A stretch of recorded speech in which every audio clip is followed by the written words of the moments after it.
അങ്ങ് പഠനത്തിൽ മാത്രമാണോ അതോ കളികളിലും കായിക മികവിലും ഒക്കെ ഉണ്ടായിരുന്നോ, അതോ വായനയോ കലാപ്രവർത്തനം അങ്ങനെ എന്തെങ്കിലും പറയാനുണ്ടോ?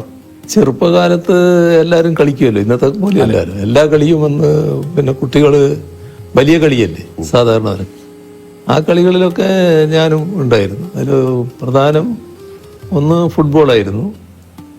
പിന്നെ കുറച്ച് കഴിഞ്ഞപ്പോൾ നാട്ടിലൊരു വലിയ ബോൾ ബാഡ്മിൻ്റൺ ടൂർണമെൻ്റ് നടന്നു.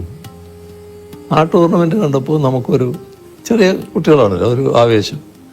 അപ്പോൾ എൻ്റെ അടുത്ത സുഹൃത്തുക്കളുണ്ട്, നാണു രാജൻ എന്ന് പറഞ്ഞ 2 പേര്, ഞങ്ങളെല്ലാം കൂടി ഒരു കളി തുടങ്ങി. അപ്പോൾ അതിന് ബാറ്റില്ല. അപ്പോൾ ഓലയുടെ അടിഭാഗമില്ല, അതിൻ്റെ മടൽ ഇങ്ങനെ കുറച്ച് വീതി ഉണ്ടാവും, അത് വെച്ചിട്ടായി കെട്ടിയ ബോളിൽ കളി. കുറച്ച് നാൾ കഴിഞ്ഞപ്പോൾ പിന്നെ ബാറ്റിൽ കളിയായി. അങ്ങനെ ബോൾ ബാഡ്മിൻ്റൺ പിന്നെ ഞങ്ങൾ കളിക്കുകയായിരുന്നു, നല്ലതുപോലെ കളിക്കുമായിരുന്നു. അവരൊക്കെ സ്റ്റേറ്റിൽ നല്ലതുപോലെ കളിച്ചവരാണ്. നാണു എന്ന് പറയുന്ന ആള് സ്റ്റേറ്റിന് റെഫറി ആയിട്ടൊക്കെ പിന്നീട് കുറേ കാലം പോയതാണ്. അങ്ങനെ ബോൾ ബാഡ്മിൻ്റൺ കൂടി കളിക്കുകയായിരുന്നു. രാഷ്ട്രീയത്തിന് പുറത്ത് അങ്ങേക്ക് വലിയൊരു സൗഹൃദ വലയമുണ്ടല്ലോ.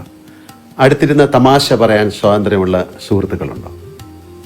അവരോടൊപ്പം സമയം ചെലവഴിക്കാൻ അങ്ങേക്ക് സാധിക്കാറുണ്ടോ?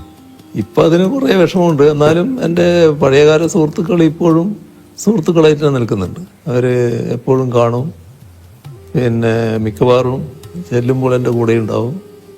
അങ്ങനെയൊക്കെയാണ്. അവർ ചിലരെല്ലാം അങ്ങ് പോയി, എന്നാലും ഉള്ളവർ ഇപ്പോഴും ഉണ്ട് നല്ല നിലക്ക്.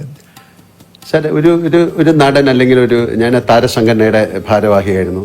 അങ്ങനെ നിലകളിൽ അങ്ങേ പലതവണ ഞാൻ അടുത്തിടപഴകാനുള്ള ഭാഗ്യം എനിക്കുണ്ടായിട്ടുണ്ട്. അപ്പോൾ എല്ലാം ഞാൻ ശ്രദ്ധിച്ചിട്ടുള്ള ഒരു കാര്യം, ഏതാണ്ട് സാറിന് 30 വർഷം മുമ്പായിരിക്കാം കാണുന്നത്. അന്നും ഇന്നും അങ്ങയുടെ പെരുമാറ്റത്തിലോ രൂപഭാവാദികളിലോ യാതൊരു മാറ്റവും ഉണ്ടായിട്ടില്ല എന്നതാണ്. അത് എങ്ങനെയാണ് സാധിച്ചെടുക്കുന്നത്?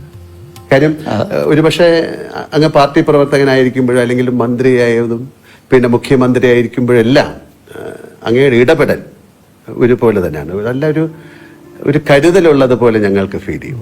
സാധാരണ മനുഷ്യരുടെ കാലം ചെല്ലുമ്പോൾ അവരുടെ പദവികൾക്കും വളർച്ചയ്ക്കും ഒത്ത് പല മാറ്റങ്ങളും കാണാറുണ്ട്. പക്ഷെ അങ്ങയിൽ ഞാനിതൊന്നും കണ്ടിട്ടില്ല എന്നുള്ളത് വളരെ സത്യമായ ഒരു കാര്യമാണ്. ഒന്ന് നമ്മൾ കാണുന്നത്, നമ്മൾ ഏത് സ്ഥാനത്തിരിക്കുന്നതായാലും ഒരു പ്രത്യേക നിയോഗത്തിൻ്റെ ഭാഗമാണെന്ന് കാണേണ്ടതേ ഉള്ളൂ. എപ്പോഴും അവിടുന്ന് മാറേണ്ടതായിട്ട് വരാം. ആ ഒരു ധാരണ നമ്മുടെ ഉള്ളിലുണ്ടാവണം. ആ മാറ്റത്തെ പൂർണ്ണമായിട്ട് ഉൾക്കൊള്ളാൻ നമുക്ക് സാധിക്കണം. ഇപ്പോൾ മാറണം എന്ന് പറഞ്ഞാൽ ആ മാറുമ്പോൾ ഒരു പ്രയാസവും ഉണ്ടാകരുത്. അതാണ് നമുക്ക് ഏറ്റവും പ്രധാനം. ഞാൻ വൈദ്യുതി മന്ത്രിയായിട്ടാണല്ലോ മന്ത്രിസഭ പ്രവർത്തനം ആരംഭിക്കുന്നത്. അപ്പോൾ എൻ്റെ കുട്ടികൾ ചെറിയ മക്കളാണെന്ന്. വൈദ്യുതി മന്ത്രി സ്ഥാനം ഒഴിഞ്ഞ് ഇവിടെ തന്നെയായിരുന്നു, ഇൻഡസ്ട്രി ആയിരുന്നു. നേരെ നിങ്ങൾ വന്നിട്ടുണ്ട്, ഞാൻ താമസിച്ച വാടക വീട്ടിലേക്ക് മാറി. ഒരു പ്രയാസവും കുട്ടികൾക്ക് പോലും ഉണ്ടായില്ല. നല്ല എന്താണോ, അപ്പം നമ്മൾ എന്താണോ ഉള്ളത് അതുകൊണ്ട് ജീവിക്കാനും അതിൽ സന്തോഷിക്കാനും അതിൻ്റെ ഭാഗമായി മാറാനും കഴിയണം. എനിക്ക് അങ്ങനെയൊരു നിലയാണ് എപ്പോഴും ഉള്ളത്. വല്ലാതെ എന്തെങ്കിലും മോഹിക്കുന്ന കാര്യമില്ല. അതിൻ്റെ ഭാഗമായിട്ട് എപ്പോഴും സംതൃപ്തനാണ് ഞാൻ.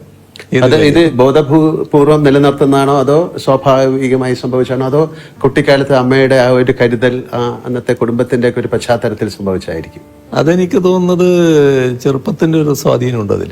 ഈ ചെറുപ്പത്തിൽ ധാരാളം ഈ മറ്റ് കഥകൾ വായിക്കുമായിരുന്നു. അമ്മയ്ക്ക് വായന അറിയില്ലെങ്കിലും പഴയ തച്ചോളി പാട്ടൊക്കെ അമ്മയ്ക്ക് നല്ലോണം അറിയാം. അങ്ങനെയുള്ള പാട്ടുകൾ എനിക്ക് പാടിത്തരുമായിരുന്നു. എന്നാൽ ഞാൻ വായന പഠിച്ചതിന് ശേഷം രാമായണം, കൃഷ്ണപ്പാട്ട്, ഭാരതം അങ്ങനെയൊക്കെയുള്ളത് അമ്മയ്ക്ക് വായിച്ചു കൊടുക്കുമായിരുന്നു. അപ്പോൾ ആ വായനയിലൂടെ അന്ന് എന്നിലേക്ക് വന്നിട്ടുള്ള ചില ആശയങ്ങളുണ്ടാകും. അതെന്നെ സ്വാധീനിച്ചിട്ടുണ്ടാകും എന്നാണ് തോന്നുന്നത്. ഒരു സന്യാസ ജീവിതത്തിൻ്റെ ചില അംശങ്ങൾ ചിലപ്പോൾ നമ്മുടെ മനസ്സിലുണ്ടാകാനിടയുണ്ടാവും. അതുകൊണ്ടായിരിക്കാം മറ്റു മോഹങ്ങൾ അധികം ഇല്ലാതെ വരുന്നത്. വലിയ കർക്കശക്കാരൻ എന്നൊരു പേരുണ്ടത്. അല്ല, അതുകൊണ്ട് ചോദിച്ചാണ്. പക്ഷെ അപ്പൊ എന്റെ കണ്ടെത്തലുകൾ ശരിയായിരുന്നു എന്ന് ഞാൻ വിശ്വസിക്കുന്നു.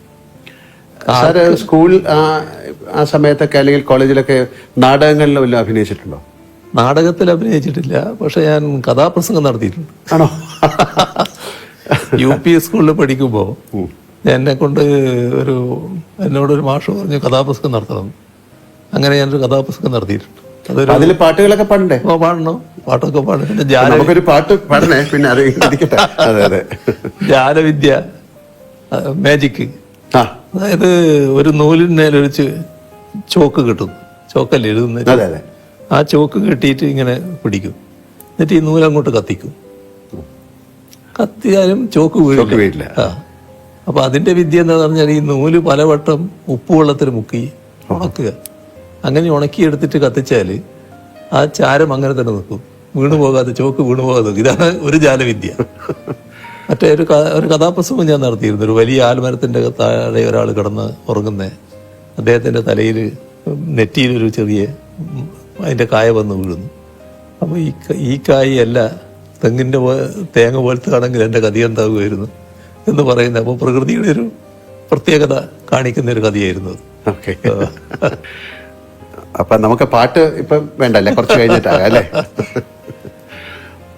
എപ്പോഴെങ്കിലും ഒരു എഴുത്തുകാരനാവണമെന്ന് ആഗ്രഹിച്ചിട്ടുണ്ടോ? അത്തരത്തില് എന്തെങ്കിലും അങ്ങ് എഴുതിയിട്ടുണ്ടോ? അല്ലെങ്കിൽ എന്തെങ്കിലും അങ്ങനെ കുത്തിക്കുറിക്കാന്ന് ചോദിക്കുന്നത് ശരിയല്ല, അങ്ങനെ എന്തെങ്കിലും അങ്ങ് എഴുതിയിട്ടുണ്ടോ? എഴുത്ത് വിശദമായിട്ട് എഴുതിയിട്ടില്ല, പക്ഷെ പിന്നീട് രാഷ്ട്രീയ ജീവിതത്തില് പല കാര്യങ്ങളും എഴുതേണ്ടി വരുമല്ലോ, അങ്ങനെയുള്ള കാര്യങ്ങളൊക്കെ ഞാൻ എഴുതിയിട്ടുണ്ട്.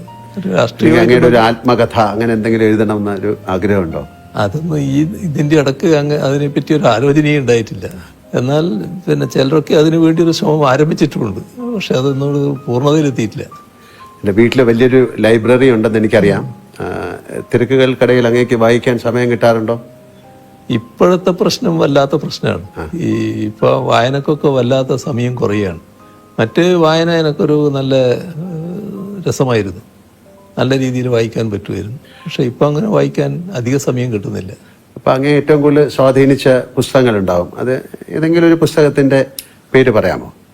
അതില് ഞാൻ വായിക്കുന്ന ഘട്ടത്തിൽ ഏറ്റവും കൂടുതൽ സ്വാധീനിച്ച പുസ്തകങ്ങളിൽ ഒന്ന് ടോൾസ്റ്റോയുടെ അന്നാ കരീന തന്നെയാണ്.